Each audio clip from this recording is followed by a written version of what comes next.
The UNDP resident representative in Sri Lanka, Azusa Kubota, called on the Sri Lankan government to focus on attracting businesses that can act with social responsibility in a bid to protect the environment and water systems that are highly vulnerable to climate change. She made these comments while addressing an event to celebrate the World Water Day. While expressing the importance of the IMF deal to boost creditor confidence, Minister of Water Supply Jeevan Thondaman is of the view that Sri Lanka should have homegrown solutions for its own problems, adding that the IMF is not the only solution in achieving sustainability.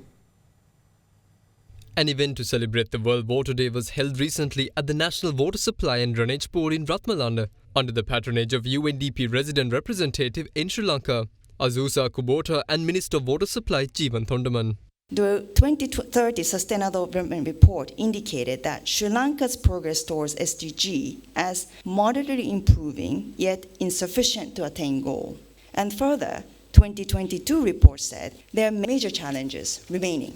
Although Sri Lanka is surrounded by a big body of water, it is experiencing water stress. And this is largely due to the lack of efficient management of water resources, particularly fueled by climate change impacts, competing and increasing demand for water as an emerging economy, and changing land use patterns. We must acknowledge that investing in water and sanitation has direct impact on the overall sustainable development. In times of a global economic crisis, it is difficult to expand the resource envelope without applying innovative financing solutions. UNDP, therefore, has been working with the Sustainable Development Council on SDG budget tagging exercises, which will allow the government to critically monitor the use of public resources in important SDG areas. Also, we have been supporting the Board of Investment with the SDG Impact Investor MAC. It is high time to attract environmental and socially responsible businesses, so they invest in much needed infrastructure that will facilitate access to